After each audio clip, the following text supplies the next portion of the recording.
Bonsoir à toutes et tous.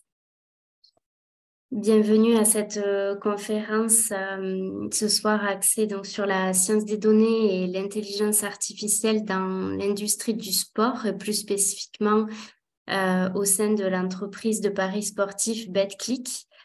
Cette conférence s'inscrit dans le cadre du cycle de conférences de la formation certificat Big Data qui est porté par le consortium Toulouse Tech de l'Université de Toulouse, qui regroupe les écoles d'ingénieurs de Toulouse et Occitanie-Ouest et également les grandes écoles. Donc, pour cet événement ce soir, nous avons le plaisir donc d'accueillir Paul Stephen, qui est Senior Data Scientist chez BetClick depuis quelques années et qui va nous présenter l'utilisation des data et de l'intelligence artificielle dans son secteur d'activité. Et donc, suite à cette présentation, on laissera un temps pour les questions. Donc, n'hésitez pas à garder vos questions en tête et les poser à la fin dans la rubrique questions et réponses qui se trouve en bas de votre écran. Paul, je vous laisse la parole. Super, merci beaucoup Johanna. Je souhaite commencer par les remerciements. Donc remercier Toulouse Tech d'avoir pensé à moi pour cet événement et principalement Johanna qui s'est occupée de l'organisation de cette conférence. Comme elle vous l'a dit, donc, je travaille pour l'entreprise BetClick qui est un parieur sportif qui évolue dans le pari sportif. Et je vais vous parler aujourd'hui de data science et de l'utilisation de l'intelligence artificielle dans le milieu du sport. Alors, premièrement, juste un petit mot sur moi. Je pense que ça peut être intéressant vu que le nombre important d'étudiants qui sont là ce soir. J'ai une formation qui est plus basée sur l'économie quantitative à la base. J'ai fait ça pas très loin de Toulouse, à Montpellier, une licence. Voilà. Donc, où j'ai principalement fait des statistiques et des méthodes quantitatives de l'économétrie. Ensuite, j'ai rejoint l'Université de Marseille avec Aix-Marseille School of Economics, l'AMSE. C'est une école d'économie sur Aix-Marseille où j'ai continué à me spécialiser en économie quantitative. Et c'est là où j'ai commencé à faire de la data science et du machine learning. Et j'ai commencé à coder. Ma dernière année s'est passée en double diplôme avec l'école centrale Méditerranée, maintenant, qu'on appelle anciennement Centrale Marseille, qui m'a permis, dans cette spécialisation, de faire une alternance, comme vous pouvez le voir, à Marignane, chez Airbus Hélicoptère. Donc, c'est là où j'ai eu ma première expérience professionnelle en data science. Et c'est ce qui a confirmé pour moi le fait que je voulais pratiquer ça dans ma carrière professionnelle. Du fait que ce soit une discipline qui est quand même relativement récente, ou une profession, en tout cas, la discipline peut-être existe depuis beaucoup plus longtemps, mais la profession en Europe est assez récente. J'avais envie de continuer à me former et tout en restant à moitié dans le milieu académique et aussi dans le milieu professionnel. Et c'est pourquoi j'ai fait une thèse chiffre. C'est peut-être quelque chose de très spécifique à la France. Je ne sais pas trop à l'international si ça se fait. Mais en fait, c'est une thèse qui est co-organisée par un laboratoire, une université, un établissement académique, une entreprise et un doctorant, bien sûr. Pour mon cas, c'était l'université de Bordeaux. Pendant 3 ans, j'ai continué à me spécialiser là-dedans, tout en étant chez BetClick. L'intitulé de ma thèse, vous pouvez la retrouver en ligne, c'est la modélisation statistique des probabilités d'événements faisant l'objet d'un pari sportif. Théorie et application au football, au tennis et au basket. Voilà. Depuis, je n'ai pas quitté BetClick, donc ça va maintenant faire 4 ans et demi que j'ai rejoint l'entreprise. J'évolue maintenant en tant que senior data scientist. Et comme vous pouvez le voir, il m'arrive régulièrement de continuer à enseigner, notamment très souvent auprès de l'école de commerce qui a un campus sur Marseille et sur Bordeaux, Kedge. Donc, pas mal d'interventions. Des fois, on peut parler d'éthique avec l'IA et la data, de machine learning, d'utilisation de la data pour le marketing. Voilà, des sujets assez variés. Donc voilà, je pense que c'est assez me concernant. On va rentrer un petit peu dans le vif du sujet. Je vais vous parler J'ai mis 3 principaux axes pour ce soir. D'abord, faire une overview de comment est-ce qu'on peut, quelles sont les utilisations de la data et de l'IA dans l'industrie du sport en général, puisque, comme vous vous en doutez, il n'y a pas que le secteur du gambling, comme des fois je pourrais dire, donc ou des paris sportifs. Il y a bien d'autres utilisations de la donnée de l'IA dans le sport. Je vais quand même faire un focus sur ce dont je peux le mieux vous parler. Je vais vous parler comment est-ce qu'on peut fixer des cotes dans le monde du pari sportif, ce qui était le sujet principal de ma thèse. Donc, j'ai travaillé dessus pendant un bon moment. Et enfin, tout ce que le domaine du sport fait, mais que les autres secteurs d'activité peuvent aussi faire. On parlera de jeux responsables, de lutte contre le blanchiment d'argent et aussi d'un sujet qui nous concerne tous au quotidien, je pense, des systèmes de recommandation. Donc, premièrement, une petite overview de ce qui se fait dans la data et l'IA dans le monde du sport. La première chose, alors ça va être sur la pratique sportive en elle-même, donc les clubs ou les fédérations parfois. Ça va dépendre des sports, bien évidemment. Peut-être que des fois, je suis désolé, j'aurai un focus très important sur le football qui est peut-être pas le sport leader forcément, hein, puisqu'il y a des sports américains qui font ça depuis très longtemps, l'utilisation de la donnée, mais quand même dans le monde européen, en tout cas, le sport qui concentre le plus de l'utilisation de la data et l'IA. Voilà, donc je pense que depuis quand même maintenant quelques années, les équipes, elles suivent minutieusement les statistiques des joueurs et elles essaient de prédire quel va être le prochain grand athlète de leur sport. Et grâce à la donnée et à l'IA, tout ce processus de recrutement prend une toute autre dimension, clairement. On peut voir les prémices un petit peu de ça aux États-Unis, justement. Peut-être une référence cinématographique avec le film Moneyball avec Brad Pitt, où dès le début des années 2000, un club de baseball a commencé à à recruter ses joueurs principalement en utilisant les statistiques de ces derniers.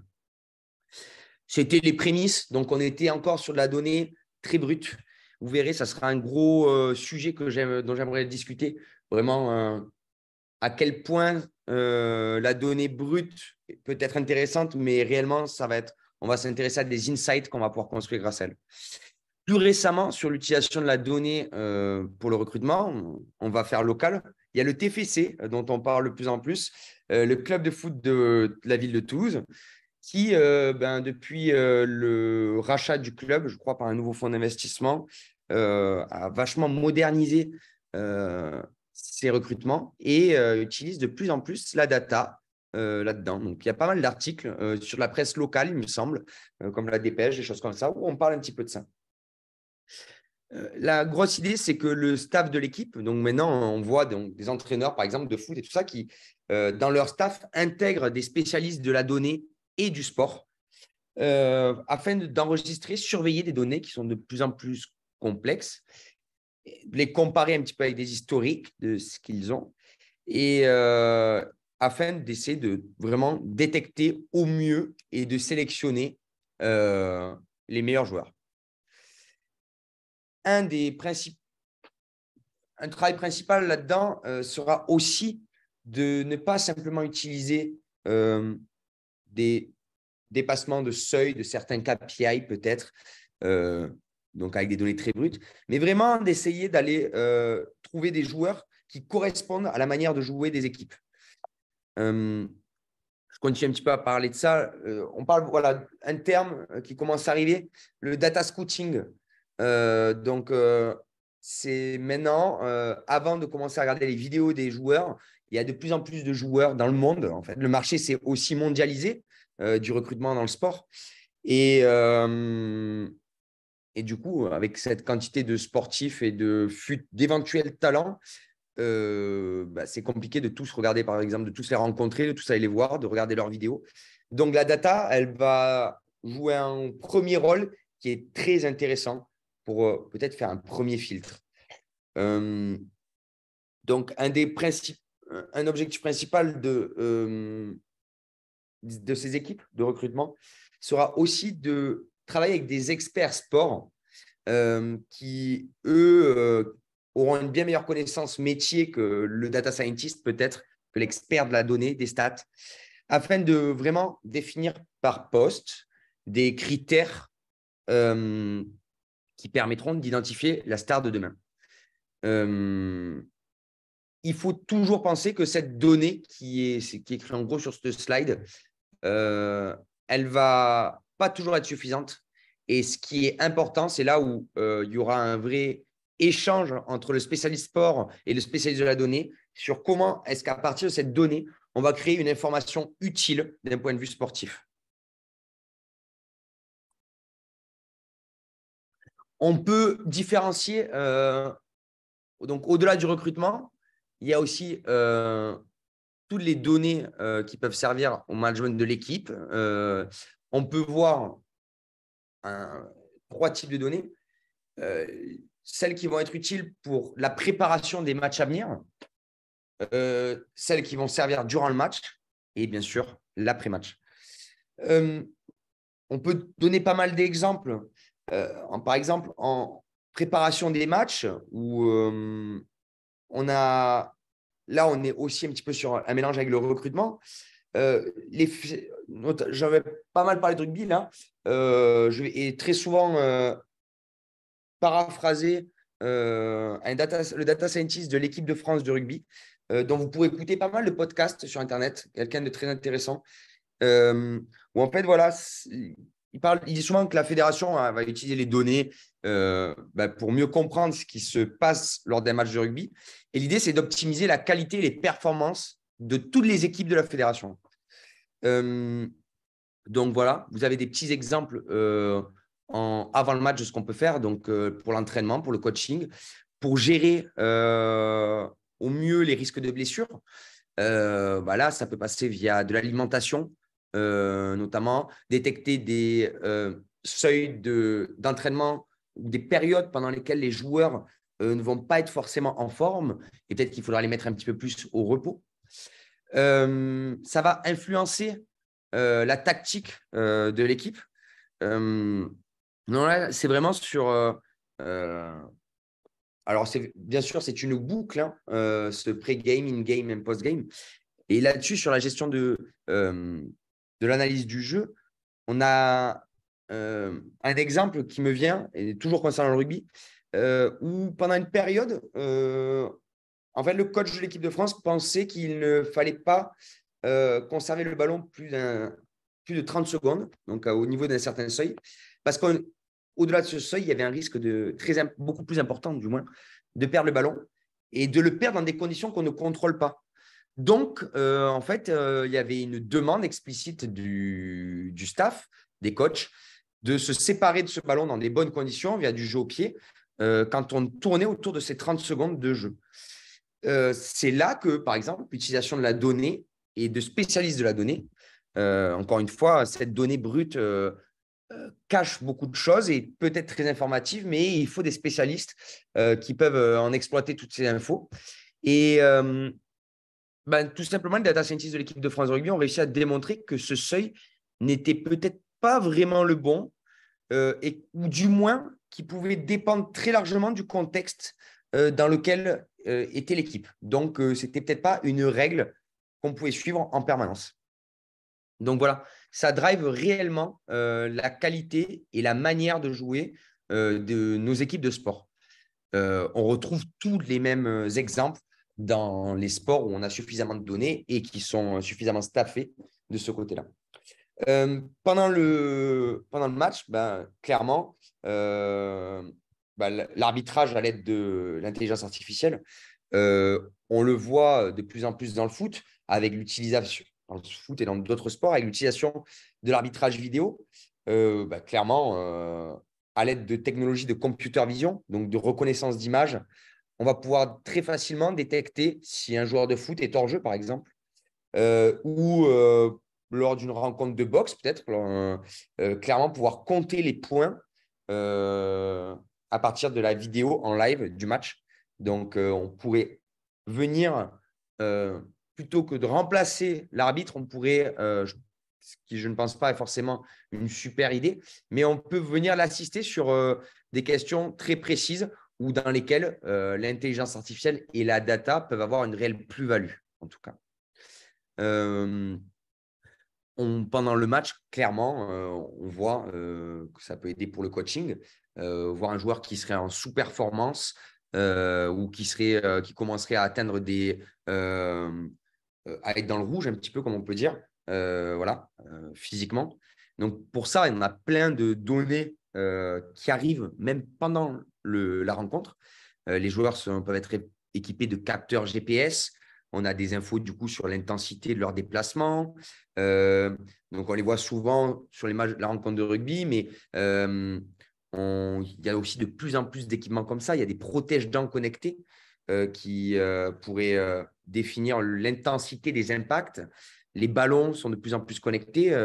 On l'a vu dernièrement dans le cas du rugby. On voit des protèges tibia connectés aussi pour le foot. Voilà. Cette utilisation de la donnée, elle va de pair avec les avancées technologiques qui là sont vraiment sur la multiplication et des capteurs. Et du coup, elle va être de plus en plus utilisée, cette donnée, puisqu'on en aura de plus en plus.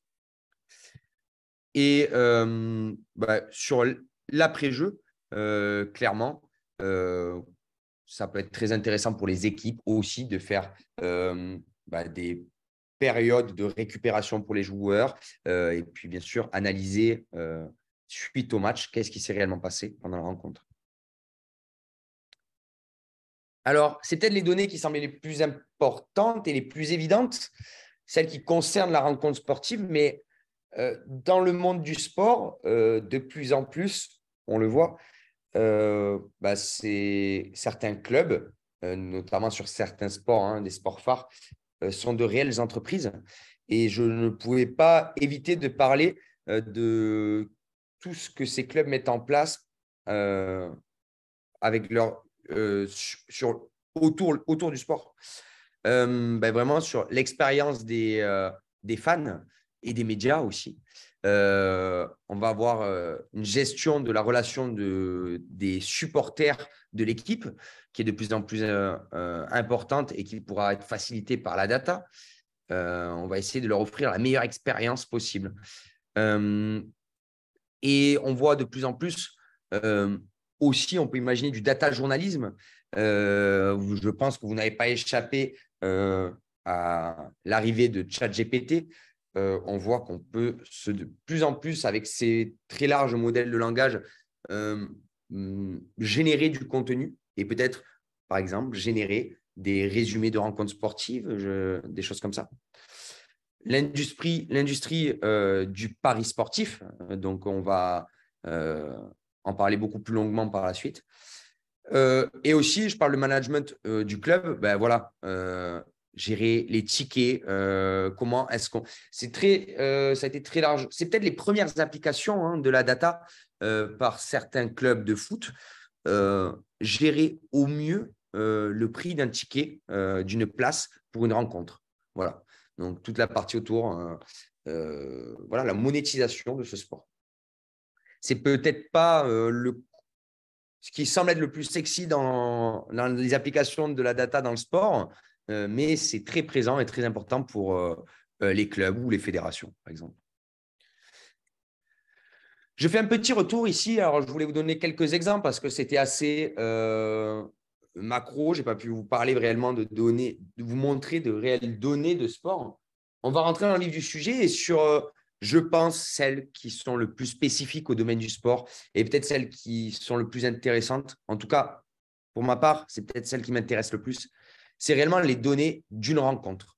Alors, c'est très souvent, voilà, là, pour le cas, c'est des données qui décrivent une rencontre de football. Ça va très souvent être le cas parce que voilà, c'est un petit peu un sport phare dans la donnée. Et c'est celui où on en aura le plus. J'en ai fait l'expérience durant ma thèse.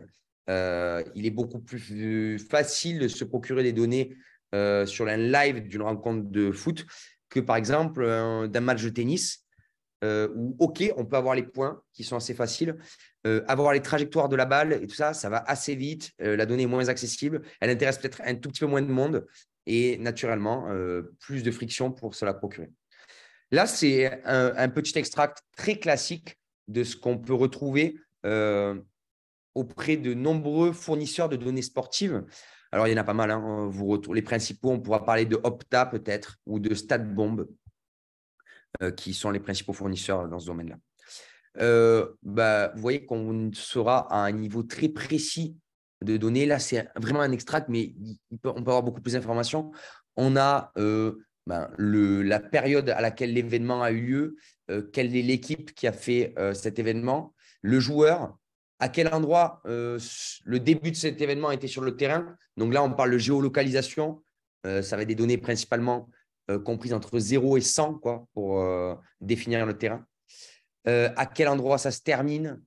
Donc voilà, là principalement, on peut imaginer une passe, le début de la passe, son arrivée. Il y a d'autres informations. Donc là, voilà, comme le type, le résultat, si ça a été réussi ou non. Le type, on peut savoir si c'est une passe, si c'est un tir, si c'est un tacle peut-être. La partie du corps avec lequel c'est réalisé. Voilà, beaucoup d'informations. Et là, je ne vous montre pas. On va même des fois qualifier la passe, si c'est une passe ras de sol, en l'air, etc. Donc, on peut imaginer énormément de choses pour définir les événements. Généralement, quand on arrive à ce niveau de précision, là où je vous montre un événement qui se passe sur un ballon rond lors d'une rencontre de foot, on va parler d'autour de 1500 événements par rencontre. Donc, vous pouvez imaginer, ça va, ce n'est pas du tout un volume énorme pour une rencontre. Par contre, quand on commence à multiplier le nombre de rencontres, quand on commence à faire ça au fil du temps, bien sûr, comme très souvent on le fait en statistique, naturellement, le volume augmente très rapidement. Et on peut commencer à avoir des petites gestions, avoir une gestion fine de la donnée pour éviter que les volumes n'explosent. Donc, voilà, ça, c'était un exemple assez facile pour de la donnée brute. Et comme je vous disais, cette donnée brute, il faut la transformer en de l'information. Donc là, un petit peut-être focus sur des données de foot et celles qui vont peut-être le plus nous intéresser. Dans un premier temps, les tirs. Donc, vraiment, l'événement final lors d'une séquence d'événements pour le foot. Ça concerne, pour la partie de gauche, du coup, les 12 matchs réalisés par le Real Madrid en Champions League sur la saison 2014-2015. Voilà, c'est juste des données de localisation. Et si elles ont été concrétisées par un but ou non, donc on voit que le point peut être entouré si ça a été un succès. Et bien sûr, juste le joueur, puis pour qu'on puisse différencier Ronaldo, Benzema et Bale, les trois attaquants du club. Clairement, on voit que juste la donnée est très intéressante, mais c'est le discours derrière qui va être intéressant. Et on arrive à clairement générer un discours qui peut être intéressant pour des entraîneurs ou pour le staff de l'équipe. On voit que Ronaldo multiplie notamment les tirs durant ces 12 rencontres. Il le fait de partout à l'intérieur et autour de la surface. On voit qu'il n'y a pas forcément tant de succès que ça. Benzema, à côté, peut-être, fait moins de tirs, plus souvent dans la surface et il a un meilleur taux de réussite. Voilà. Donc, c'est ce genre de conclusion qu'on peut voir. Peut-être que Gareth Bale a des petites zones de préférence, il semble. C'est c'est ce genre de transformation de la donnée brute en insight qui pourrait être intéressante pour un club, quoi. Sur la partie droite, on voit une map de passes. Là, ça ne concerne plus le Real Madrid, ça concerne Liverpool. C'était pour la saison 2019-2020. On voit les points de départ et d'arrivée. Donc là, c'est concernant le latéral droit de l'équipe. Voilà, on voit que ce joueur a naturellement, comme son poste lui suggère, fait beaucoup de centres, donc de la partie droite du terrain vers la surface de réparation. Voilà. On a d'autres manières de visualiser ce même type d'événement, donc les passes. Là, on commence à rentrer un petit peu plus sur de la modélisation avec des réseaux de passes. Donc là, on peut voir une mentalité, vraiment une philosophie de jeu. Ça concerne un match entre le Danemark et l'Espagne. Voilà. On voit clairement que le Danemark, dans ce match, avait une philosophie de jeu qui était très claire. Ils étaient opposés à une équipe qui jouait vachement sur la possession. Et donc, ils ont très largement voulu chercher leur attaquant de pointe, Harder. Donc, on voit que l'épaisseur, donc ce genre de visualisation réalisée par 12 montre aussi un petit peu l'art de la visualisation des données et comment est-ce qu'on peut faire ça. L'épaisseur des relations, donc des liens entre les nœuds, des arêtes, va montrer l'intensité du nombre de passes et on détecte clairement la philosophie de jeu de l'équipe grâce à ça. Aller chercher l'attaquant de pointe très rapidement. Bon, ça n'a visiblement pas réussi puisqu'ils n'ont pas marqué lors de cette rencontre. Donc là, je vous ai montré voilà, un petit peu les cas divers et variés de l'utilisation de la donnée dans le sport, avec bien sûr en se centrant beaucoup plus sur la spécificité du domaine du sport, l'analyse de la performance sportive. Mais il y a un focus sur le football et vous verrez qu'il y a, c'est simple, peut-être les premières visualisations dont je vous parle, mais on va parler par la suite de modélisation un peu plus complexes comme les expected goals qu'on voit de plus en plus, etc. Maintenant, j'ai pas mal m'intéresser au sujet central peut-être de mon entreprise. Comment est-ce qu'on peut faire une cote sportive? Donc, peut-être un petit peu de contexte. Le pari à cote fixe, c'est la manière la plus traditionnelle qu'on a de parier dans le sport. En fait, on a un bookmaker, là c'est BetClick, qui va proposer une cote et celle-ci, elle va dépendre, bien sûr, de l'occurrence ou non de l'événement concerné par ce pari. On parle donc de pari à cote fixe, à la différence du pari mutuel qui peut être utilisé dans le sport hippique.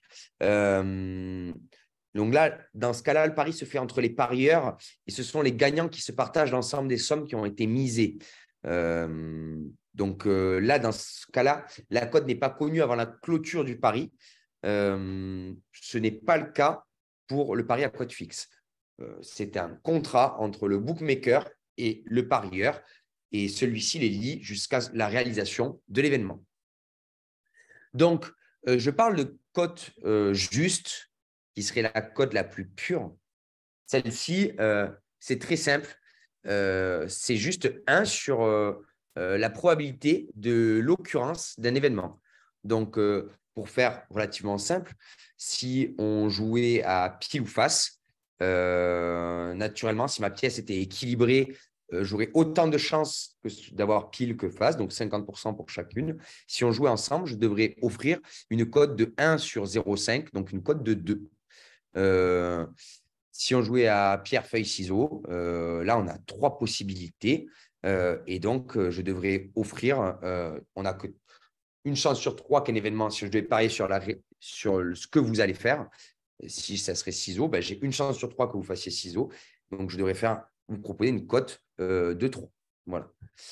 En pratique, naturellement, ce n'est pas la cote avec laquelle l'utilisateur peut prendre un pari sur des plateformes de betting, enfin, en tout cas généralement, puisque le bookmaker va se rémunérer et donc appliquer une marge. Cette marge va naturellement faire diminuer la cote. Voilà. Donc, c'est peut-être la manière la plus simple, c'est un peu une version simplifiée pour exprimer la cote qui est perçue sur une application de paris en ligne, mais c'est celle qu'on peut percevoir, clairement. Alors, pour réaliser ces cotes justes, elles sont juste dans le sens de l'équité entre le parieur et le bookmaker.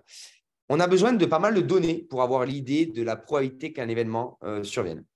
Là, je vous montre par exemple la quantité de données qui pourraient être nécessaires pour faire des cotes dans le domaine du basket.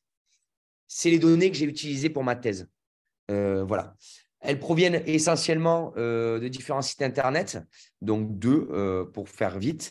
Basketball Référence, c'est une mine de statistiques et de résultats depuis les années 40 dans le basket.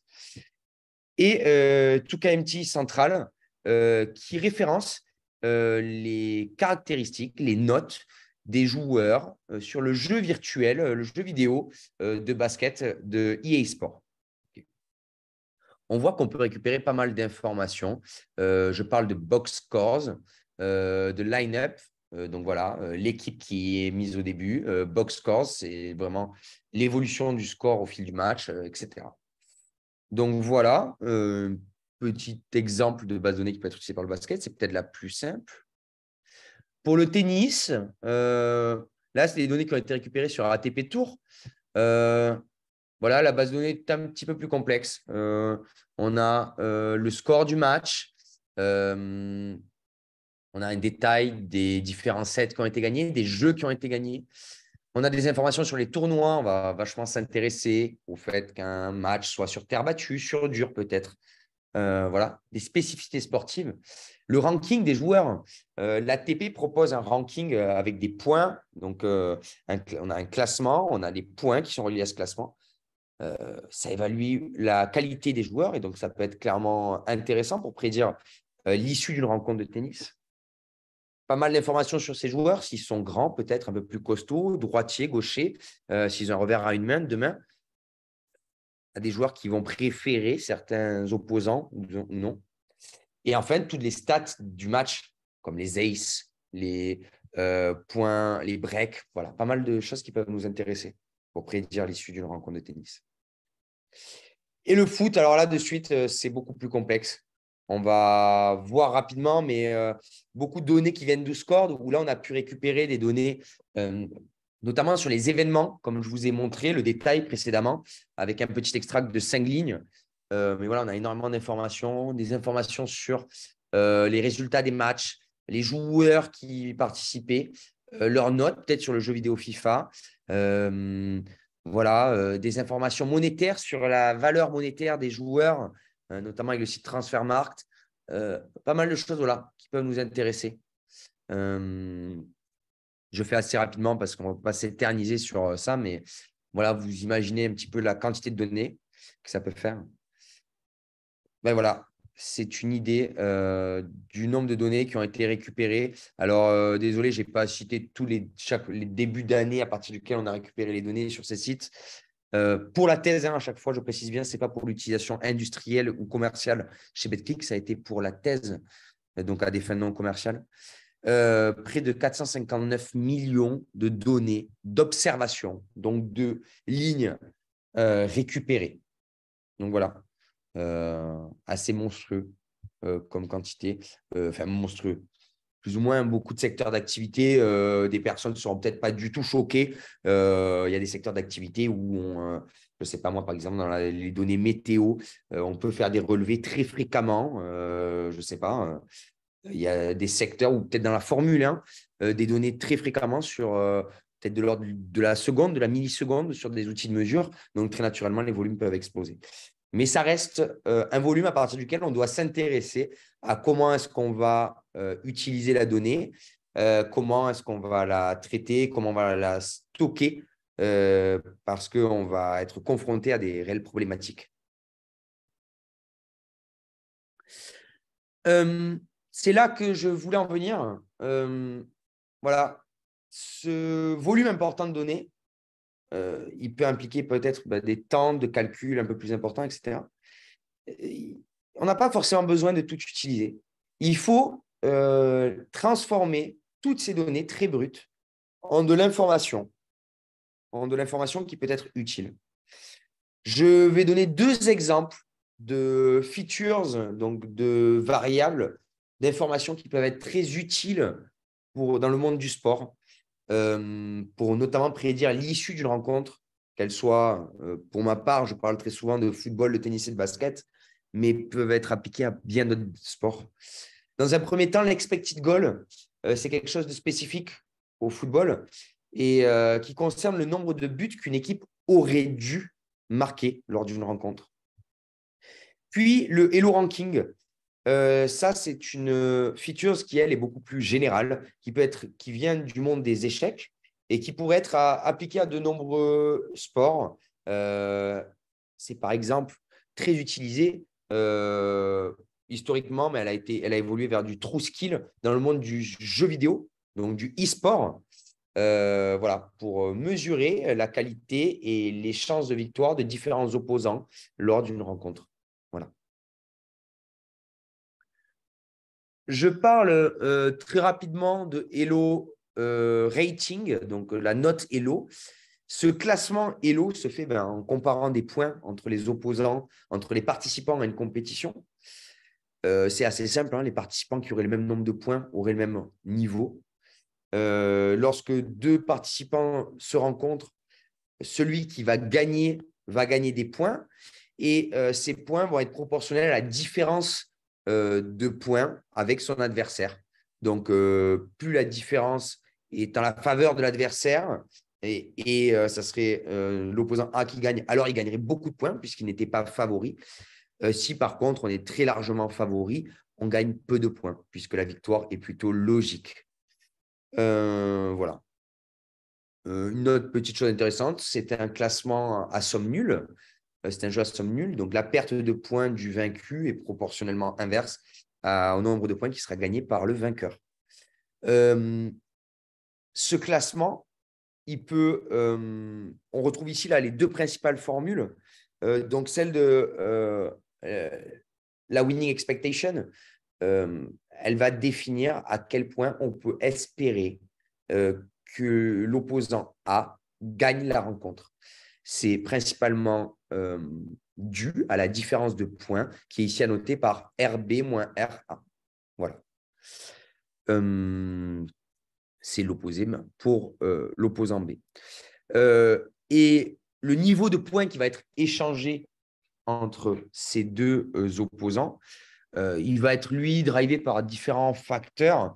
Donc, par exemple, il y a le facteur K qui est un paramètre d'échelle qui va peut-être concerner les événements qui va vouloir impacter les événements les plus récents. Voilà. Le paramètre G qui est peut-être des fois pas utilisé dans certains systèmes Elo, mais il peut faire varier le nombre de points échangés selon certaines spécificités, comme, je ne sais pas moi, l'importance du match.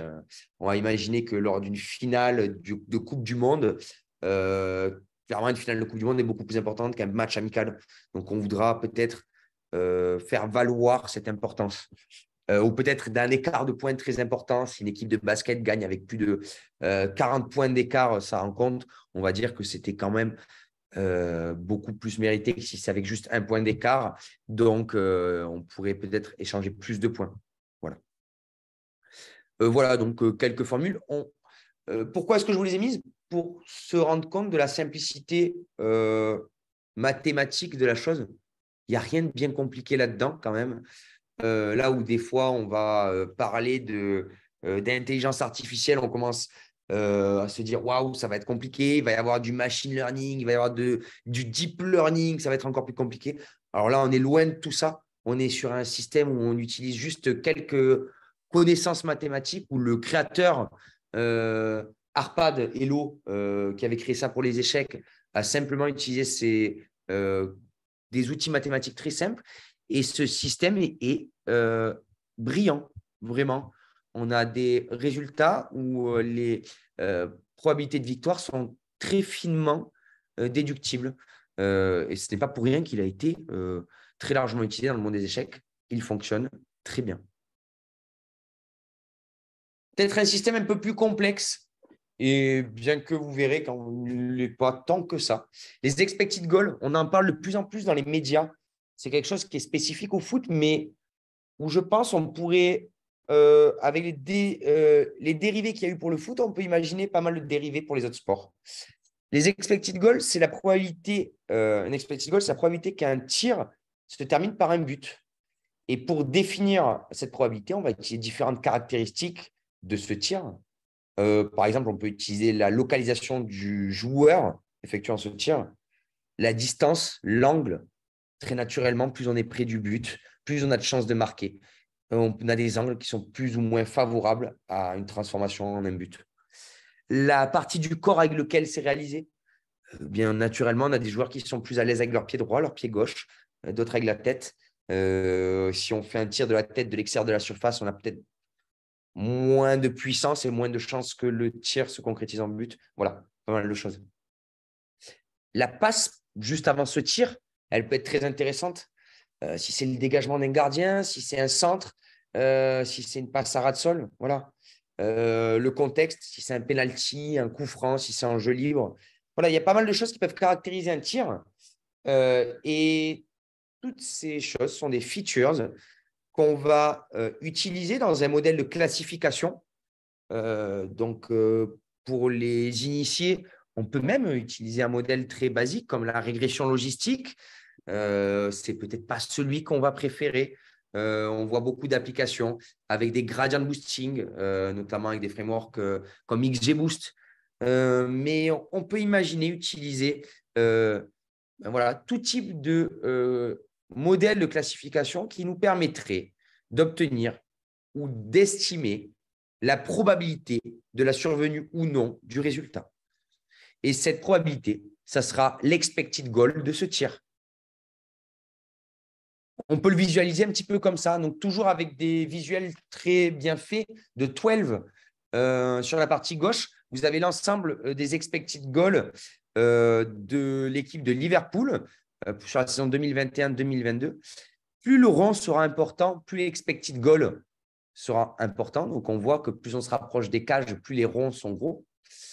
Là où on voit des étoiles, ce sont simplement des buts. Voilà.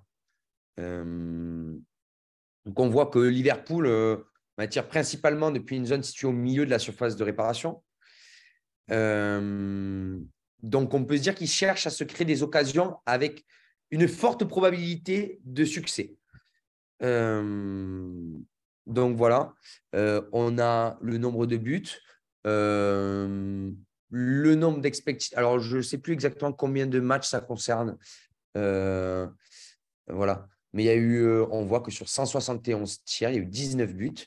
Les expected goals prédisaient un petit peu plus de buts. Donc, peut-être que voilà, on peut considérer que les attaquants de l'équipe sont un peu sous-performants. Bon, sur cette saison-là, je ne sais pas si c'était le cas, hein, mais voilà. Sur la partie de droite, vous pouvez voir les expected goals provoqués par Liverpool et ceux qu'ils ont subis. On voit que contre de nombreuses équipes, donc lors de 10 rencontres lors de la même saison, mis à part contre Manchester City, Liverpool a toujours su se créer plus d'occasions que ses adversaires. Donc voilà le genre de conclusion qu'on peut avoir en utilisant ce type d'outil. Clairement, on voit que par rapport au visuel précédent qui utilisait des données brutes, là, on a eu besoin d'une modélisation statistique, donc qui a nécessité un peu plus d'expertise sportive pour connaître l'existence de ce KPI, mais très largement statistique, hein, vraiment, sur la calibration, sur bien construire ce modèle de classification. On arrive à des conclusions qui vont un petit peu plus loin déjà que les visuels que je vous ai montrés. Là, on arrive sur des visuels, encore une fois, un petit peu plus complexes. Toujours sur la base de ces buts escomptés, on voit la qualité des occasions que Liverpool a pu avoir lorsqu'ils entraient dans le dernier tiers du terrain, en fonction de leur point d'entrée, donc d'où venait la passe précédente. Et ben voilà. On voit que les ballons qui arrivent premièrement sur les ailes ont l'air de mieux fonctionner. Donc, c'est peut-être dû à des joueurs qui étaient très prolifiques à cette période.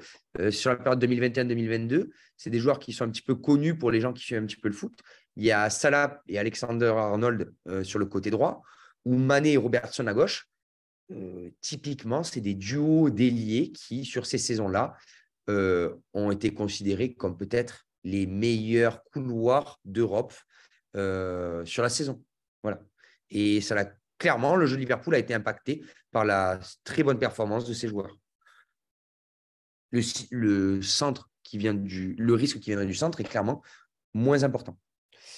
On voit aussi sur la partie droite de l'écran à quel point le risque qu'ils ont subi pouvait venir de différents endroits. Bon, clairement, on voit que les équipes contre lesquelles Liverpool a joué étaient moins dangereuses que Liverpool. J'ai donné 2 exemples et on pourrait en donner beaucoup d'autres sur les variables qu'on peut créer à l'aide de données brutes. Donc là, c'était le Elo Ranking qui se basait dans un premier temps uniquement sur le résultat de la rencontre. Si une équipe gagne ou non, si elle perd, il va y avoir un échange de points. Et à partir de ces points, on pourra prédire la probabilité d'une équipe qui gagne. À partir des expected goals, on a simplement utilisé les tirs et savoir si ça a été transformé en but. Bon, on a bien sûr eu quelques informations sur ces tirs, comme leur localisation, etc. Mais on peut créer beaucoup. Il y a eu pas mal de dérivés de ça. On voit des dérivés ici, là, du Elo Ranking, comme on voit le TrueSkill ou le Glyco 2 Mu, qui sont des systèmes de ranking différents du Elo Ranking, hein, clairement. Mais on est sur des systèmes de ranking et ils ont peut-être été largement ou partiellement inspirés du Elo. Le TrueSkill a été par exemple développé par Microsoft pour faire son matchmaking sur les jeux vidéo en ligne. Ça permettait d'évaluer la qualité des joueurs en ligne et de savoir contre qui ils devaient, quel pouvait être un opposant qui est le même niveau qu'eux, afin que les soient assez intéressantes pour les joueurs en ligne. Mais l'expected goal aussi a différentes dérivées. On parle de VAEP. Là, on essaie de donner une value à toutes les actions lors d'une rencontre de foot. On peut parler d'expected threat des fois, voilà, comme on le voit sur la dernière feature de ce graphe avec le XT. Voilà. Donc, il y a pas mal de dérivés de ces features. Là, c'était juste pour vous expliquer l'axe Y de ce graphe. Ce graphe, il est un petit peu plus général et il donne la contribution générale des variables dans le modèle de prédiction que j'ai utilisé pour prédire les résultats d'une rencontre de football pendant ma thèse. Donc là, c'est basé sur quelque chose, une shape value. On n'ira pas dans le détail de ce que c'est. C'est peut-être pas l'intérêt aujourd'hui, mais elle permet de vous indiquer les variables qui ont été le plus largement utilisées par le modèle et de quelle manière est-ce qu'elles ont été utilisées. Voilà. Donc, elle quantifie la contribution de chacune des variables. Donc, on voit que plus le Elo, la différence de points Elo entre les équipes était importante, donc plus elle était positive, plus on allait prédire que l'équipe 1 allait remporter la rencontre. Et inversement, plus c'était négatif, plus c'était l'équipe 2. Voilà. C'était simplement pour vous montrer les différentes variables qui pouvaient être les plus importantes dans un modèle de prédiction. Donc, vous avez sur l'axe Y l'importance des features et sur l'axe X et avec la couleur, l'effet de cette feature. Voilà. Donc là, c'est des contributions générales pour tout le modèle. Je voulais aussi vous montrer qu'avec ce genre d'outils, on pouvait s'intéresser à des contributions beaucoup plus spécifiques sur une rencontre. Et je voulais aussi aborder un autre sport puisqu'on est très souvent centré sur le foot. Là, c'est le cas du tennis. Et on voit encore une fois, la feature qui est le plus utilisée, c'est le Elo. Alors, on dit spécifique parce que c'est un Elo spécifique à la surface de la rencontre. Donc là, à la terre battue pour Roland Garros, pour ce match de finale de Roland Garros 2018 entre Rafael Nadal et Dominic Thiem. Et voilà, on retrouve d'autres variables plutôt communes aussi avec le foot.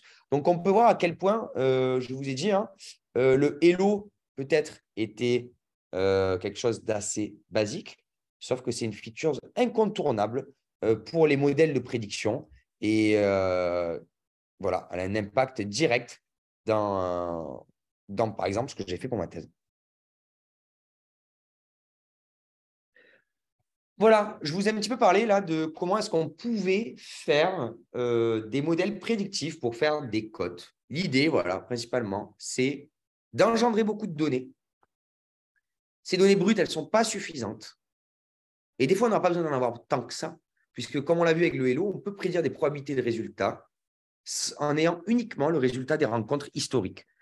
Donc, on n'en va pas en avoir besoin d'en récupérer beaucoup, mais pour le sujet de ma thèse, j'en ai récupéré quelques-unes quand même.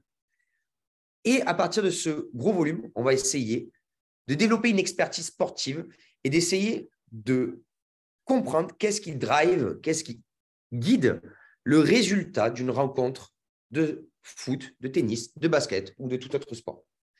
Et on va construire des features autour de ça. Et ces features, elles vont simplement être utilisées par des modèles très souvent de classification qui peuvent proposer des classifications probabilistes.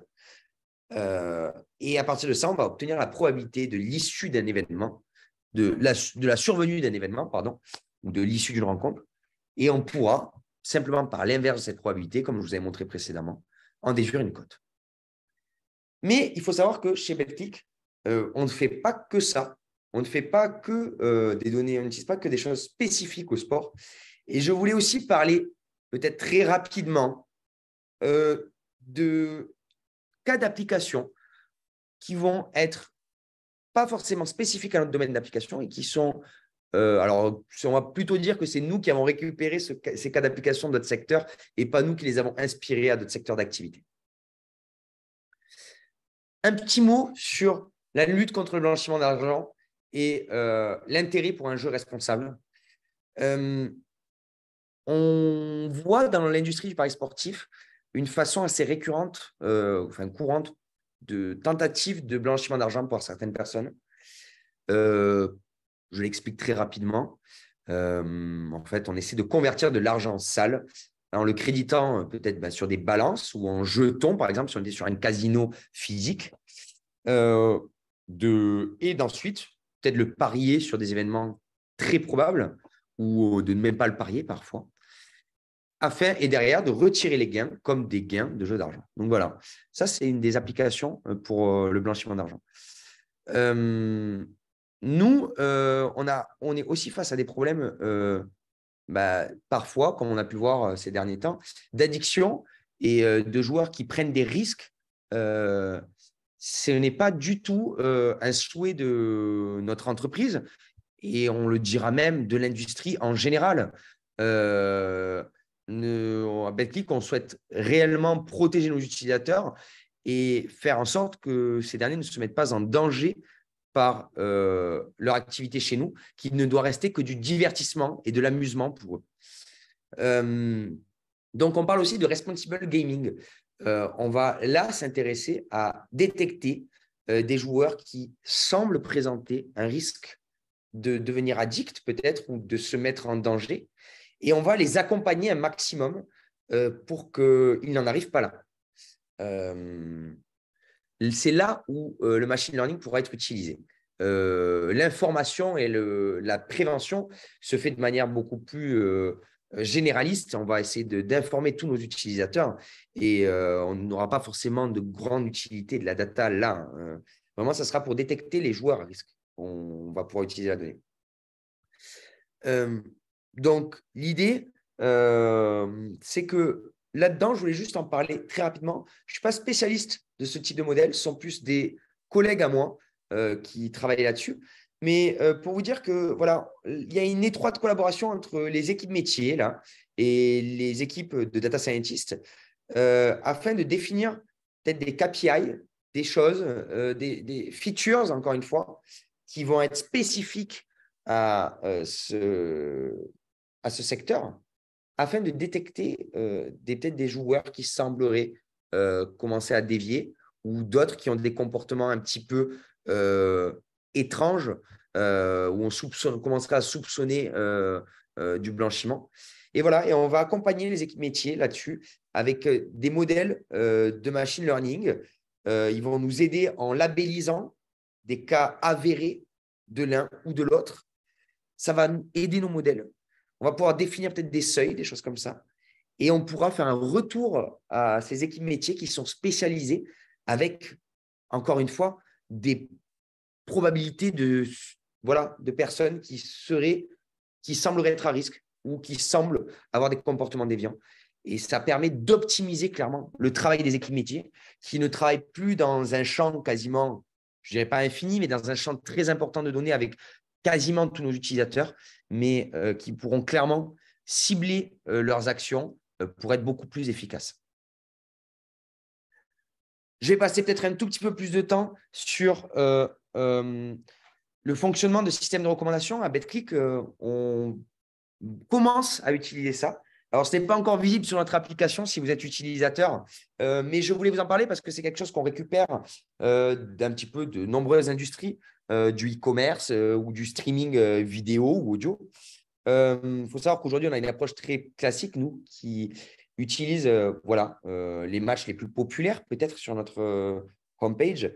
Mais il y a pas mal de choses qui existent et je voulais vous en toucher deux mots. Il y a une première approche qui est basée sur le contenu. En fait, elle dépend du contexte. J'ai souvent parlé d'items là. Là, chez nous, les items, c'est les sports, c'est les matchs. Et c'est là où j'aimerais. C'est pour ça que j'ai voulu parler de recommandeur système, puisque vous allez voir toute la spécificité d'un bookmaker par rapport au monde du streaming ou du e-commerce. On va s'intéresser à regarder des matchs qui semblent similaires, du fait que là, pour ce cas-là, par exemple, ce sont deux matchs de foot qui viennent du même championnat, donc pas mal de similarités. Et en fait, les systèmes basés sur le contenu vont simplement voir qu'un utilisateur a parié sur un de ces deux matchs et va simplement utiliser va lui recommander simplement des items, des matchs qui sont très similaires à ce que l'utilisateur a déjà pu parier dans son passé. Il y a une autre approche qui est beaucoup plus collaborative, où en fait, on va voir que différents utilisateurs ont parié sur les mêmes matchs, même s'ils n'ont rien en commun, ces matchs. Et donc, on va pouvoir se dire que ces utilisateurs sont plutôt similaires. Et on va se dire que si l'un a parié sur un autre match qui n'a peut-être plus rien à voir avec l'historique, on pourrait très largement le recommander à l'utilisateur qui est catégorisé comme, ou clusterisé, on pourrait dire, comme un utilisateur très proche de Nicolas. Voilà. Ces approches, elles ont des défauts parce que si on base uniquement la recommandation sur le contenu, on risque d'enfermer nos utilisateurs dans des bulles de recommandation et on ne tire aucun avantage sur les informations qui sont contenues dans les interactions qui ont eu lieu dans toute notre base avec les autres utilisateurs. Donc, c'est vraiment l'un des gros problèmes de ce qui est basé sur le contenu. Et la recommandation collaborative, elle a un problème qui s'appelle le call start et qui est très, très présent chez nous. Je vais vous en dire un tout petit peu plus. En fait, le call start, c'est le problème quand un nouvel item ou un nouvel utilisateur arrive et que, en fait, quand un nouvel item arrive, personne n'a eu le temps, quand un nouveau match arrive, personne n'a eu le temps de parier là-dessus et on ne peut pas le recommander. Donc, c'est très embêtant pour nous car, en fait, dans notre secteur, les items qui sont les plus intéressants, très souvent, ce sont les plus récents. On voit dans notre activité que nos utilisateurs jouent sur des matchs qui auront lieu dans un très court temps. Et de plus, nos matchs, ils ont une durée de vie qui est très courte. Nos items ont une durée de vie très courte. Une fois que le match est terminé, on ne peut plus parier dessus. Et donc, on n'a aucune envie de le recommander. Donc, voilà, on est dans un cas d'usage assez différent, par exemple, du streaming audio ou vidéo, ou des films peuvent avoir une certaine durée de vie dans le catalogue du streaming vidéo. Pareil pour ce qui est du streaming audio, clairement.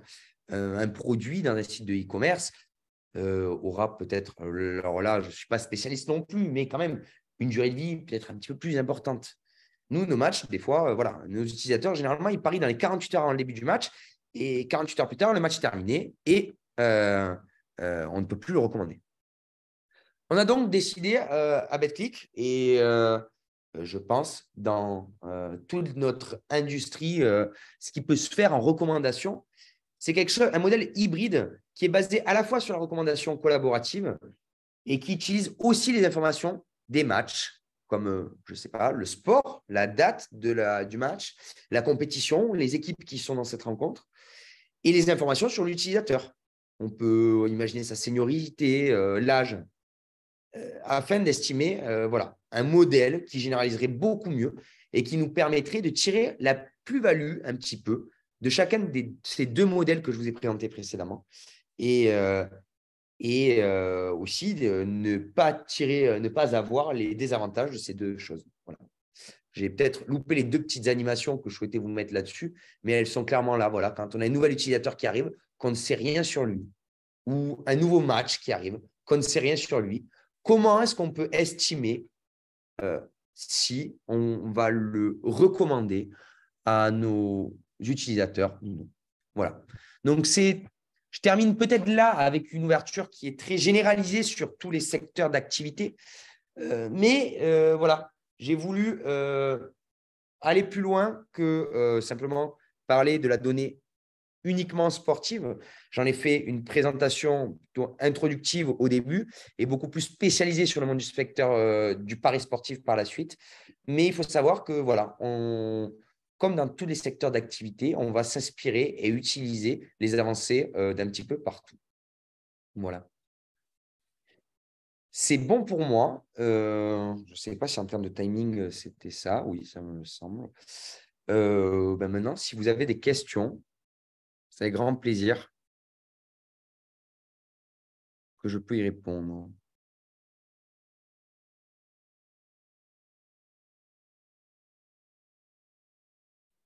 Merci beaucoup, Paul, pour cette présentation.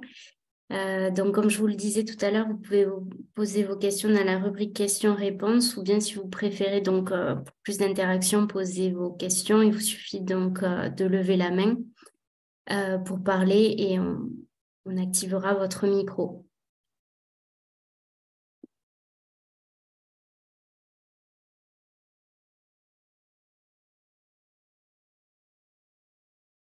Alors, j'ai une première question. Ah, j'en vois. Alors, de Sarah. Est-ce que vous pensez que l'intelligence artificielle peut remplacer le commentateur des matchs? C'est très marrant. C'est une excellente question. On y a pensé. Et en fait, je pense, ouais. Ouais, clairement, on peut imaginer, tu vois, j'ai parlé par exemple des événements, des matchs, qu'on pouvait très facilement montrer dans un data frame, là, avec un petit exemple, je vais montrer 5 données. On peut clairement se dire qu'avec quelque chose comme ChatGPT, où on arrive à produire du contenu textuel relativement orienté. Alors, je parle de ChatGPT à chaque fois, mais il y en aura d'autres. Hein, parce que c'est peut-être celui qu'on voit le plus en ce moment, mais les modèles de langage très larges comme ça. On va voir, je pense, arriver, voilà, on peut clairement orienter la production de texte de manière très spécialisée. Et peut-être pour les spécialistes de sport, on pourra demander à ChatGPT de commenter le match à l'aide des événements peut-être qu'on peut lui fournir en entrée, mais peut-être à la manière d'un Thierry Roland ou d'un Omar Da Fonseca, voilà, avec les particularités de chacun, peut-être. Je ne sais pas si on y est pour de suite aujourd'hui, hein, mais quand on voit la vitesse à laquelle ça va, je pense qu'on pourrait le faire. Et il y a pas mal de technologies, bien sûr, qui peuvent aussi créer du son. Et donc, on pourrait, au-delà de juste faire des commentaires écrits, je pense clairement créer du contenu audio qui serait encore plus, voilà, encore plus divertissant. Je ne sais pas si ça répond à ta question. Je vais prendre ça pour un oui. Une question anonyme. Alors, comment évaluer la valeur ajoutée des modèles dans le cas de la gestion de la forme physique des joueurs, par exemple? Alors, ajouter des modèles. D'accord. Je pense que ça, c'est quelque chose. L'évaluation de la valeur ajoutée d'une modélisation, elle va aller sur l'utilisation, à mon avis, de beaucoup plus de compétences statistiques très classiques.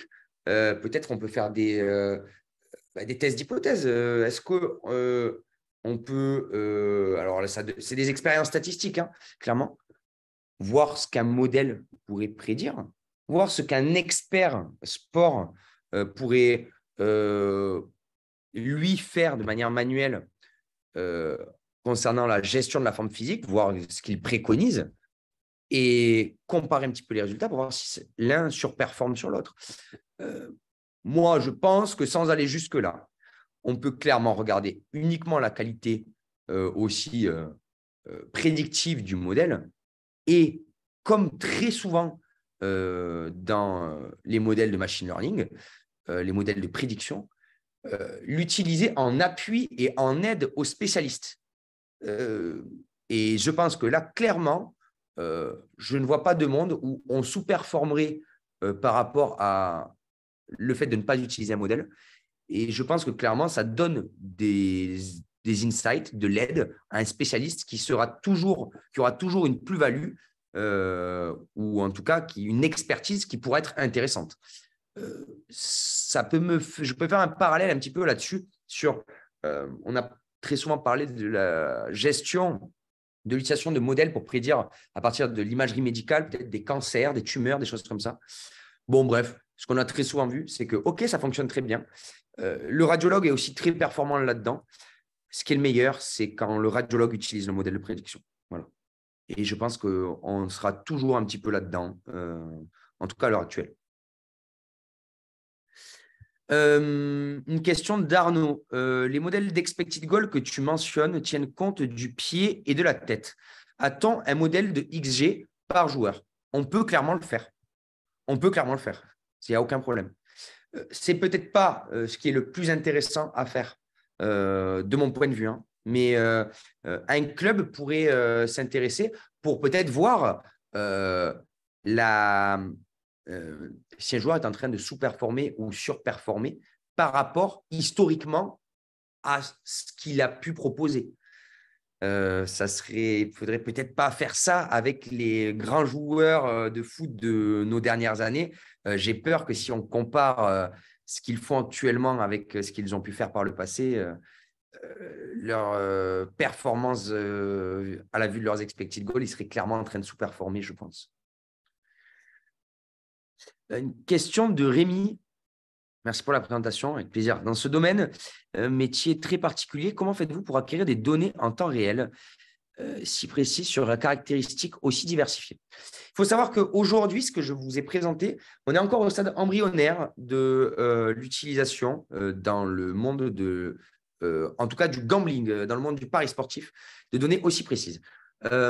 Aujourd'hui, on ne crée pas nous-mêmes les données les cotes que nous avons. On a fait des essais et on commence à utiliser, par exemple, du travail que j'ai fait en thèse, où on crée tout depuis le début. Mais on a des fournisseurs de cotes officiels qui, eux, font ça. Donc, je ne peux pas te rentrer dans le détail de eux, ce qu'ils font clairement, mais moi, je l'ai expérimenté.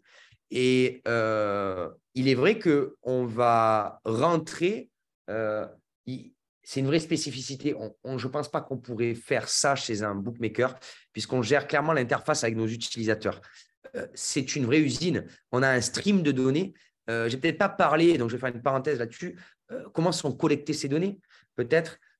Donc, il y a du tracking vidéo. Il y a des gens qui annotent à la main certains grands matchs. Alors, on peut imaginer qu'on ne peut pas avoir des gens dans tous les stades. Donc, il y a du tracking vidéo qui se fait. À l'aide de computer vision, on arrive à générer ce genre de données. Mais comme tu peux t'en douter, on est sur du stream de données, on a des temps de latence, etc. Et voilà, c'est assez complexe. Nous, pour l'instant, on travaille essentiellement sur de l'a posteriori, où on essaie de se dire, OK, comment est-ce qu'on pourrait faire évoluer nos cotes par rapport à ça? Oui, il y a autant de complexité technique qu'on pourrait relever de data ingénierie et de gestion de la donnée que de complexité scientifique concernant la modélisation, la qualité de la modélisation. Une question de Louis. Combien de caractéristiques analyse le modèle pour calculer une cote pour un match? Alors, ça va dépendre du modèle. Clairement, on était nous, on utilisait autour d'une centaine de features. Voilà. Il y a tous les choix qui sont réalisables. On pourrait, comme tu l'as vu avec le Hello, utiliser juste une feature qui est la différence de points Hello. On est allé jusqu'à une centaine. On en a supprimé énormément. On en avait créé plus de 500. Il y en a pas mal qu'on a considéré comme non informatives. Là, il y a une vraie science qui est intéressante et qui est très cross-sectorielle et qui est relative à toutes les modélisations de machine learning et de statistiques. Se dire à quel point une feature va être utile pour mon modèle. C'est peut-être ce qu'on a un petit peu vu avec les deux graphiques que je vous ai montrés où on avait des shape value. Voilà. C'est là où le data scientist intervient avec son expertise statistique. Le data scientist a besoin d'avoir de l'expertise statistique en code, statistique mathématique, informatique pour le code et business. Là, clairement, vous avez vu la nécessité d'avoir une connaissance métier pour la création des features, comprendre comment est-ce qu'on peut les utiliser. Là, on rentre sur de l'expertise statistique et machine learning, plutôt statistique. Comment est-ce que j'évalue les features qui vont m'apporter une plus-value dans mon modèle? Et naturellement, ce ne sera pas les mêmes selon les modèles utilisés.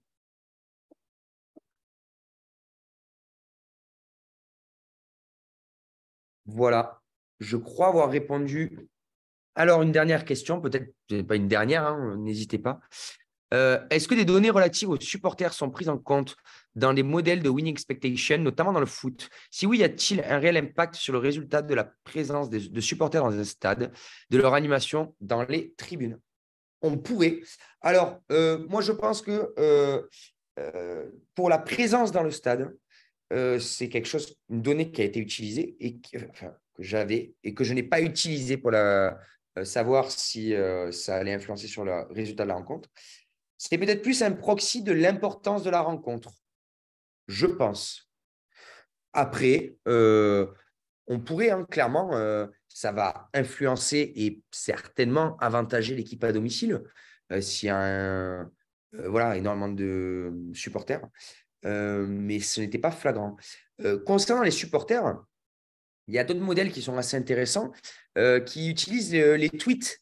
Et par rapport aux tweets, clairement, s'intéresser voilà, en regardant le nombre de tweets, quel ce qui était le feeling de ces personnes quant au résultat d'une rencontre. Il y a des modèles de où on prédit le résultat d'une rencontre à l'aide du ressenti des supporters qui a été développé. Est-ce que le data scientist utilise les martingales pour les paris sportifs? Je ne pense pas que ce soit une super idée, Ézéchiel. On peut. Hein. Là, on relève. On peut y voir des séquences, des choses comme ça. Hein. Je pense que c'est ce dont tu veux parler, l'utilisation des séquences. L'utilisation simple des martingales ne me semble pas être la meilleure idée. Après, on peut imaginer des modèles séquentiels, par contre, un peu plus aboutis, voilà, comme l'utilisation de Recurrent Neural Networks avec des LSTM, des choses comme ça. J'encourage tout le monde à aller, pour ceux qui ne sont pas au courant, voilà, se renseigner un petit peu sur ce type de modèle. Ça utilise des données séquentielles et peut-être ça permettrait de faire des choses beaucoup plus abouties. Très souvent, dans les modélisations que j'ai faites, on est obligé de faire de l'agrégation de données passées. Par exemple, je ne peux pas me permettre d'utiliser les expected goals d'une rencontre pour prédire le résultat de cette dernière. Tout l'intérêt d'utiliser des données qui étaient disponibles avant le début de la rencontre. Donc, pour ce cas-là, par exemple, je vais m'intéresser à des données agrégées sur les anciens matchs des équipes, par exemple, concernant les expected goals. Eh bien, en agrégeant de la donnée, naturellement, je perds de l'information. Peut-être que les séquences, là, pourraient être intéressantes pour garder la donnée la plus brute qui soit et essayer de générer de nouvelles informations.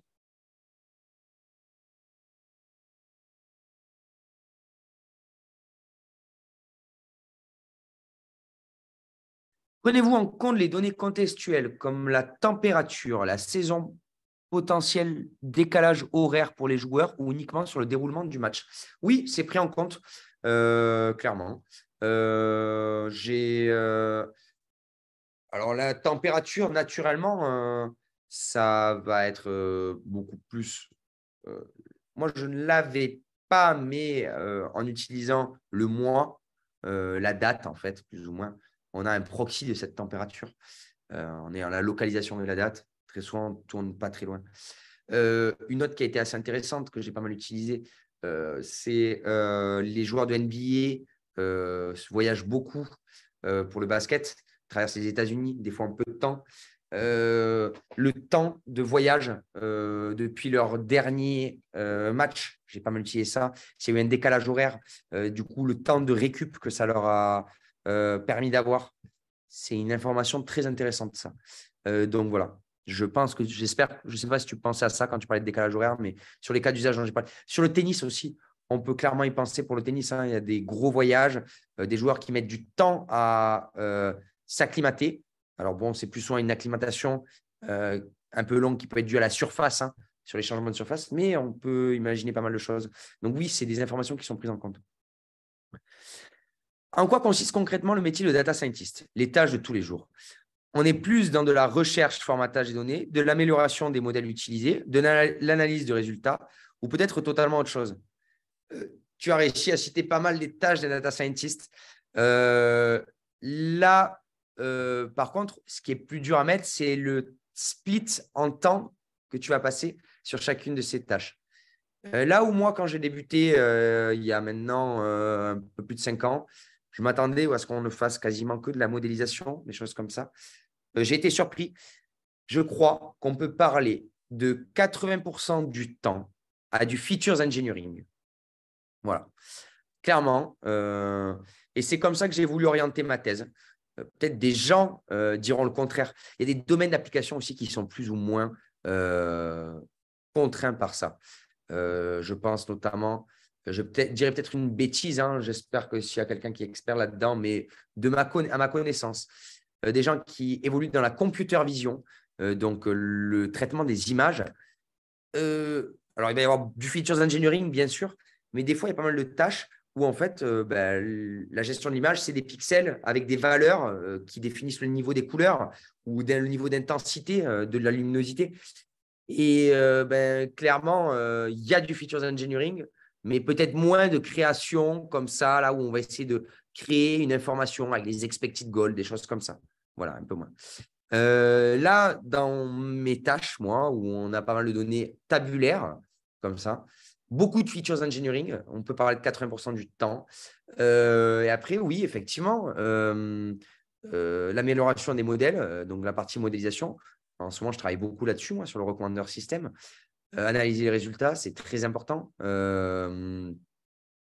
Et une grosse partie aussi, alors ça dépendra du niveau de maturité des équipes avec lesquelles tu travailles, mais pour la mise en production de ces modèles. Il faut savoir que pendant de nombreuses années, les data scientists ont été recrutés, mais ont un petit peu, on pourra dire, joué dans des bacs à sable, faisant des modèles, dans peut-être des petits Jupyter Notebook, en faisant des choses comme ça.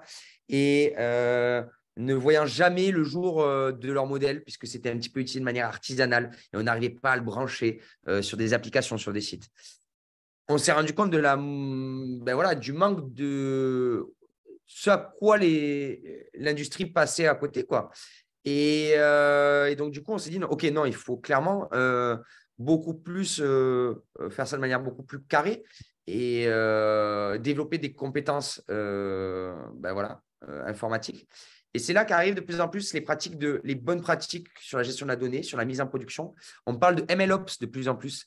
On a de plus en plus de data ingénieurs aussi qui travaillent avec nous. Donc voilà, on a des data ops qui travaillent avec nous, qui nous aident à mettre en production ces modèles. Quand est-ce qu'on le réentraîne, comment est-ce que le modèle est utilisé, etc. Des data ingénieurs qui nous amènent les données de manière rafraîchie, etc. Et moi, j'ai une croyance, ça n'amène que moi, mais la modélisation, c'est très important. C'est peut-être ce qu'on trouve de plus beau, etc. Je pense que dans beaucoup de cas d'usage, la richesse vient de la qualité de la donnée. Et c'est comme ça que j'ai voulu orienter ma thèse et c'est pour ça que je vous ai beaucoup parlé de features engineering. Plus vous aurez des données de bonne qualité avec un super, la plus fraîche possible et vous créez les features les plus informatives, même avec un modèle qui peut être parfois relativement basique, vous arriverez à faire de bonnes choses. Beaucoup d'indicateurs portent sur des données physiques pour prédire le résultat d'un match. Mais prenez-vous en compte également des aspects psychologiques, comme la confiance d'une équipe, le fait de jouer contre une équipe rivale, etc. Oui, moi, j'ai utilisé le fait que les équipes étaient rivales. Pour moi, ça ne c'était pas… elle n'a pas été retenue dans les features les plus importantes. Mais ça serait très intéressant d'utiliser il y a des modèles qui sont intéressants qui utilisent ces effets psychologiques. Moi, ça n'a pas été le cas dans ma modélisation, mais ça pourrait être le cas. Mais oui, j'utilisais le fait que j'avais comme information les équipes rivales entre elles pour les matchs de foot. Fatima, je suis professeur universitaire, je vous remercie pour votre… Merci. Pourquoi vous n'avez pas pris en considération côté psychique et psychologique lors de pré-game préparation, inactivité, activité ou post… Je vous remercie. Ben voilà, j'aurais pu, mais après, le problème est l'accès à ces données et la qualité de ces données. Comme je l'ai montré, j'avais des bases de données que je vous ai présentées. Et ben, il faut aussi se dire que il y avait des contraintes qui étaient, par exemple, pour ma part, on devait prédire pour toutes les rencontres de foot des 5 championnats majeurs européens et des rencontres de Champions League et d'Europa League. Pour le basket, pour toute la NBA, pour le tennis, pour tous les tournois ATP. Et le fait d'élargir ce scope, puisque c'est quand même une nécessité industrielle pour nous, pour BetClick, ça limite l'accès à certaines données.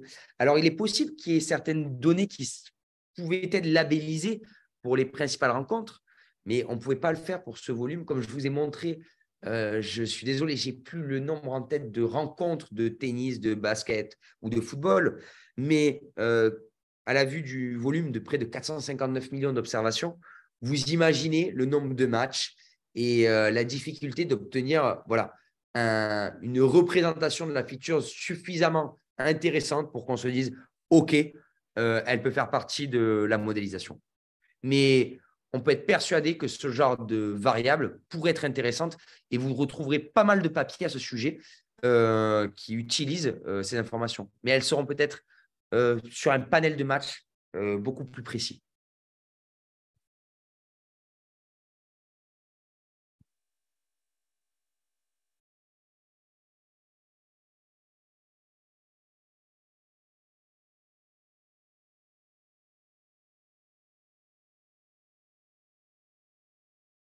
Il me semble qu'il n'y a plus de questions.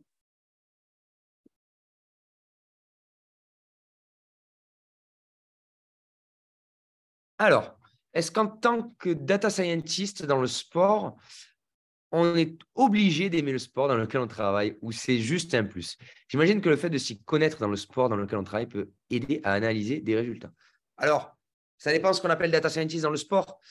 Je pense qu'on n'a pas besoin d'être fan de sport. Je vous ai montré des cas d'usage des modélisations cross-sectorielles. Sincèrement, quand on fait un recommandeur système ou un modèle de lutte contre le blanchiment d'argent ou de détection de personnes qui commencent à devenir addictes, sincèrement, on s'éloigne de la feature relative au sport, clairement.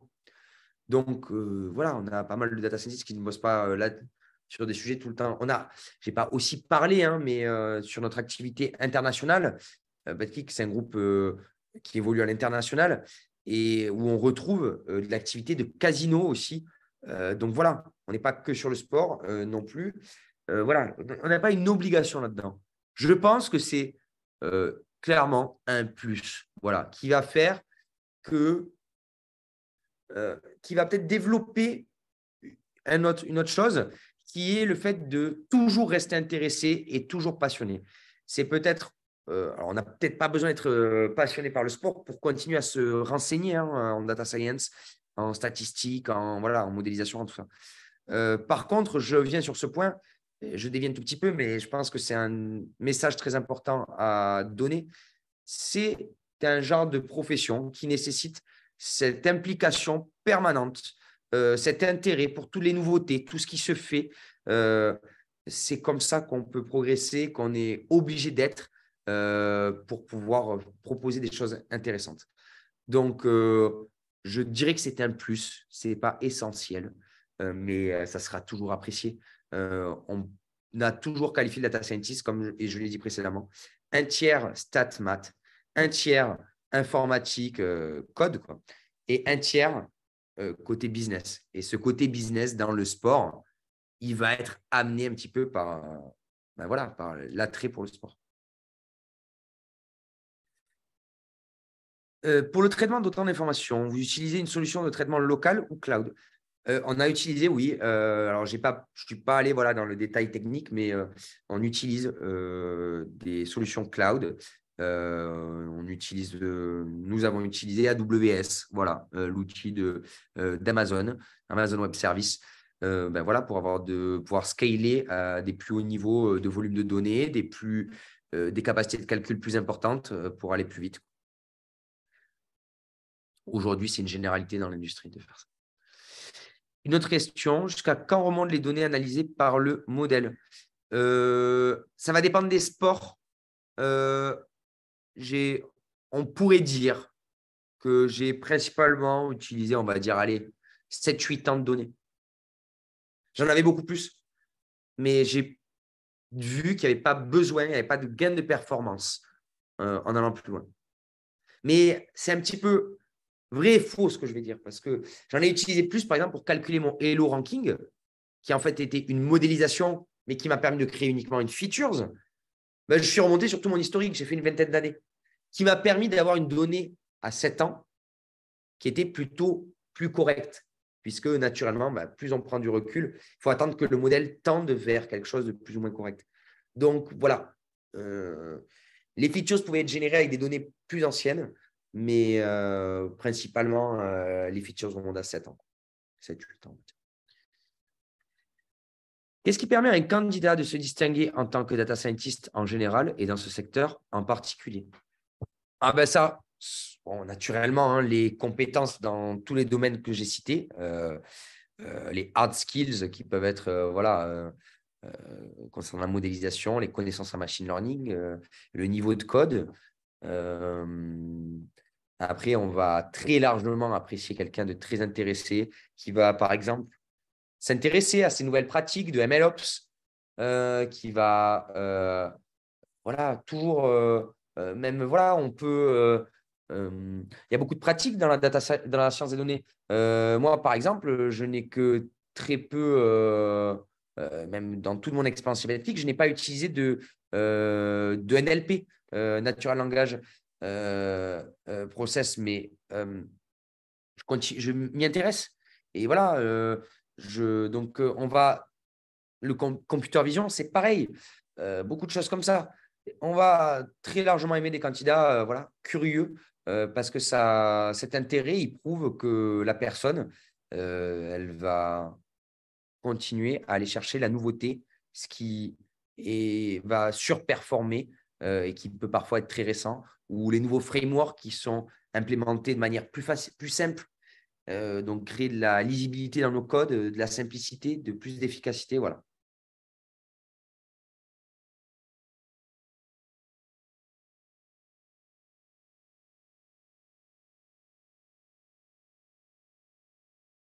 Merci beaucoup pour toutes ces réponses. Je vois qu'il y a une dernière question. Des sources de veille à recommander. Oui, des newsletters comme Data Elixir, que j'apprécie pas mal. Vous avez des podcasts sur Spotify. Data Driven 101, enfin pour one-to-one, je crois. Hein, mais voilà, Data Driven, vous allez le trouver sur Spotify. Je répète, celui que j'ai dit, c'est Data Elixir. Je vais peut-être l'écrire dans le chat.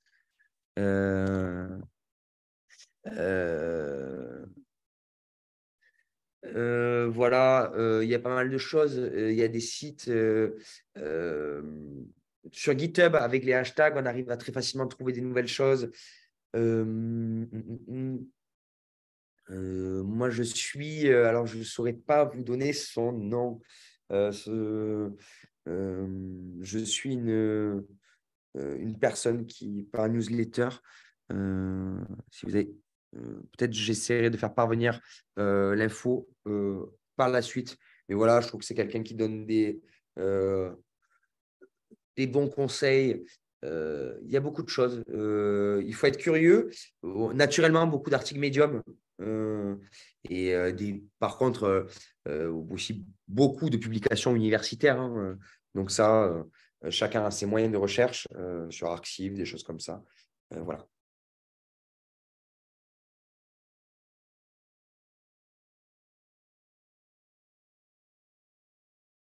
Dernière personne qui veut s'exprimer du coup, qui a levé la main, Quentin Fardet.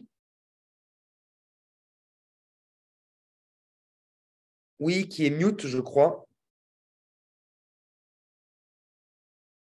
Alors,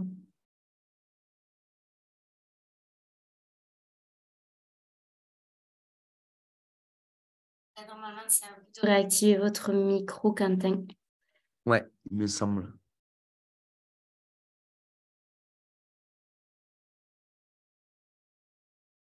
Peut-être une erreur pour la main. Ah, ok.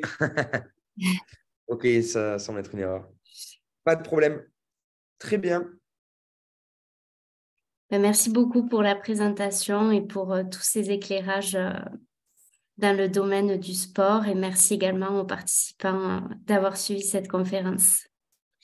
Merci à tous. Voilà, j'ai été très heureux de participer à cette conférence. Merci Johanna encore. Merci Toulouse Tech. Merci à tous les participants. Euh, Ça fait plaisir de voir des personnes qui s'intéressent à son travail, à notre secteur d'activité, à ce qu'on fait. Voilà. Pour les étudiants qui travaillent, qui continuent à étudier dans ce domaine, je vous encourage très fortement à continuer dans cette voie que ce soit de la data science, alors que ce soit dans le sport ou ailleurs.